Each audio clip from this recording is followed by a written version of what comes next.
দেখো গ্রামবাসী, এই গরিব হাল্ক এখনো তার দাদার আমলের খাটারা বাইক চালাচ্ছে রে। আরে গরিব ভিখারি, তাড়াতাড়ি এখান থেকে চলে যা, তোকে দেখে আমাদের বাইক না আবার নোংরা হয়ে যায়। আরে গ্রামবাসীরা, যত খুশি মজা উড়ানোর উড়িয়ে নে রে। দেখিস একদিন আমি হেলিকপ্টারে করে ঘুরবো রে। ম্যানেজার, আমার একটা হেলিকপ্টার চাই রে। আরে গরিব ভিখারি, তোর তো ভেতরে ঢোকারই অকাত নেই, আবার কথা বলছিস হেলিকপ্টার কেনার রে। আরে ম্যানেজার, যত মজা ওড়াতে চাষ উড়িয়ে নে রে, কিন্তু একদিন আমি তোর পুরো শোরুম কিনে নেব রে। আরে রে, এখন আমি হেলিকপ্টার কেনার জন্য এত টাকা কোথা থেকে পাবো রে?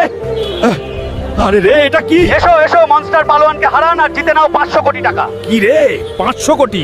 এই মনস্টার পালোয়ানকে তো আমিই হারাবো রে। আরে এখানে কোনো মায়ের লাল আছে যে এই মনস্টার পেহেলবানকে হারাতে পারে? দুই বাংলায় এমন কোন পুরুষ আছে যে আমার সঙ্গে লড়বে? যদি কারো দম থাকে তো সামনে আয় রে। আরে একে তো আমিই হারাবো রে, আর জিতে নেবো 500 কোটি রে। তোমরা শুধু লাইক, সাবস্ক্রাইব করে কমেন্টে একটা হার্ট দিয়ে যাও রে। আয় রে, তবে হয়ে যাক রে।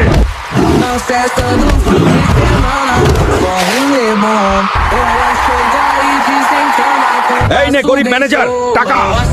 আর বেরিয়ে যাই শোরুম থেকে রে। আমি এখন এই পুরো শোরুম কিনে নিয়েছি রে। আরে গ্রামবাসী, আর ওই দুই চামচা কোথায় গেল রে? দেখ রে, আমার নতুন হেলিকপ্টার।